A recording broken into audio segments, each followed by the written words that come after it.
নমস্কার, 7 EPIC news নেটওয়ার্কে আপনাদের স্বাগত।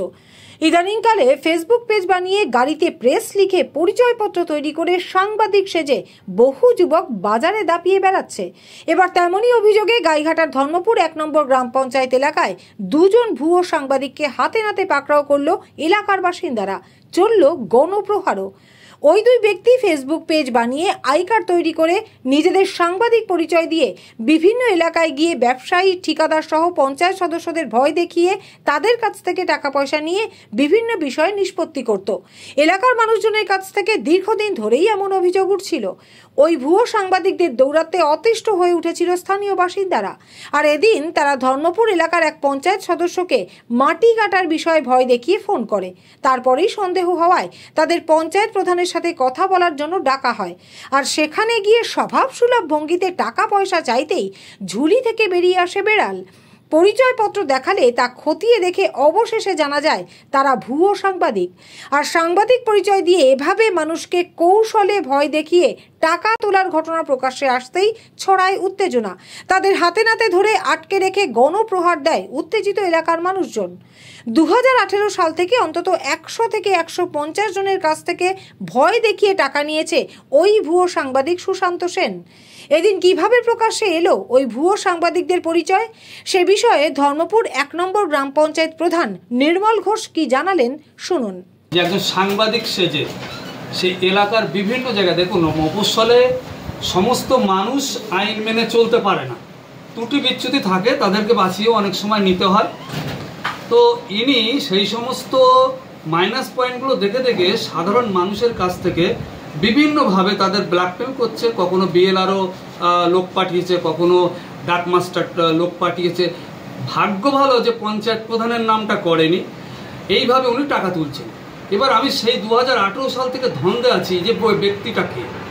অবশেষে আজ 2025 মানুষ প্রচুর এলিগেশন ওনার বিরুদ্ধে আনছে, কিন্তু আমরা এ বিষয়ে কোনো অবগত ছিলাম না। এই মতো অবস্থায় আমার এক মেম্বারকে এই টাকার বিষয়ে হুমকি দিয়েছে। উনি বুঝতে পারেন উনি জনপ্রতিনিধি, স্বাভাবিকভাবে প্রধান তো তার পাশে দাঁড়াবো। আমি সুন্দর ব্যবহার করে ওনাকে পঞ্চায়েত অফিসে ডাকি যে ঠিক আছে, আমরা কম্প্রোমাইজ করে নিচ্ছি, আপনার যা টাকা পয়সা সে দেব। বলছে ফোনে এত কথা বলা ঠিক না, আপনার অফিসে এসে প্রধান সাহেব কথা বলুন। এবার যথারীতি উনি এসছেন। আসার পর ওনার সঙ্গে কথাবার্তা হওয়ার পরে উনি বলছে সব রেকর্ড আছে, আপনাদের কিছু টাকা পয়সা আমাদের বিয়ার করতে হবে। যেখানে আমাদের অপরাধটা কোথায়? তা বলছে আপনার মেম্বার ওই যে জমিতে মাটি ফেলছে। মানে ও তো ডাঙা জমি, ডাঙা জমিতে মাটি ফেলছে, তাতে বাস্তু করছে, সমস্যা কোথায়? তা বলছে না, অনেক মাইনাস পয়েন্ট আছে, টাকা পয়সা দিতে হবে, আর যদি না দেওয়া হয় আমার কাছে অনেক রেকর্ড আছে, এগুলো আমি বাস্ট করব।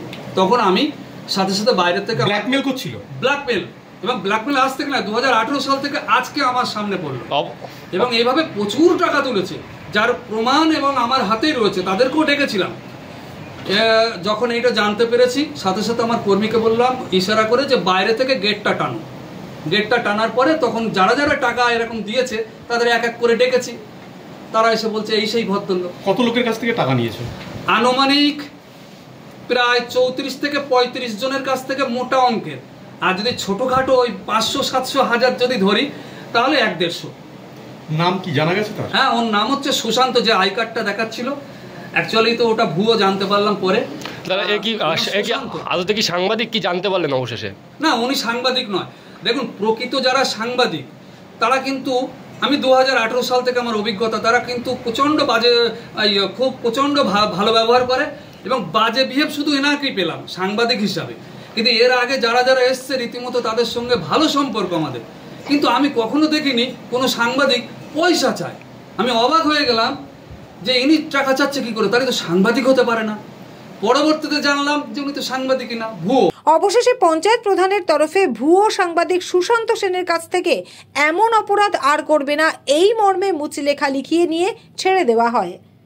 শান্তনু বিশ্বাসের রিপোর্ট, 7 এবিক নিউজ নেটওয়ার্ক।